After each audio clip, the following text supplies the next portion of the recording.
Magandang hapon po. Kahit may isyong legal pa sa pondo ng PhilHealth na ibinalik sa National Treasury, inanunsyo ni Pangulong Marcos na ibabalik sa ahensya ang 60 billion pesos na pondo. Gagamitin daw ang pondo sa pagpapalawak ng serbisyo ng PhilHealth. Nakatutok si Bernadette Reyes. Sa pagbisita kanina ni Pangulong Bongbong Marcos sa Dr. Josefa Abella Memorial Hospital sa Maynila, kaugnay sa Zero Balance Billing Program, isang magandang balita ang inanunsyo niya.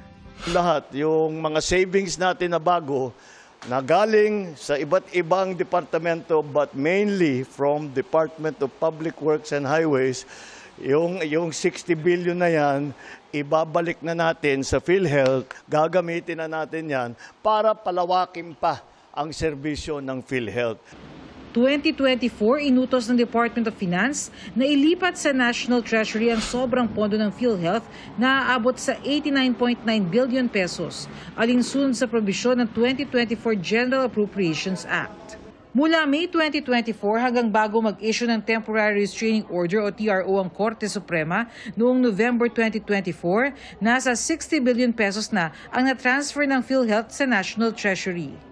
Ngayong may babalik na ang 60 billion pesos sa PhilHealth ayon sa kagawaran, makatutulong raw ito para mapalawig nila ang ilang programa at serbisyo, kabilang na ang libreng gamot para sa mahigit 50 medisina at libreng screening para sa ilang uri ng cancer.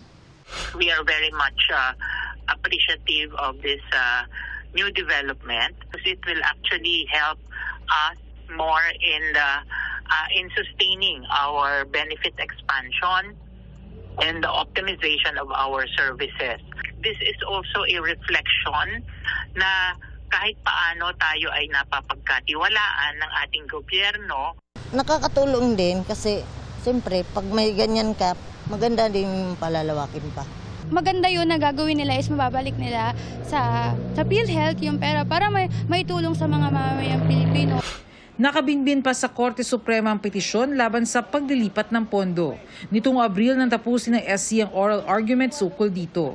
Suportado ng Department of Finance ang desisyon ng Pangulo na dagdagan ang pondo ng PhilHealth para sa pagpapalawig ng benepisyo at serbisyo nito. Ang DOF daw ang nagrekomendang ibalik ang 60 billion pesos. Naging factor umano ang pagkakaroon ng fiscal space dahil sa pagpapahinto sa mga flood control project. Para sa GMA Integrated News, Bernadette Reyes, Nakatutok, 24 Oras.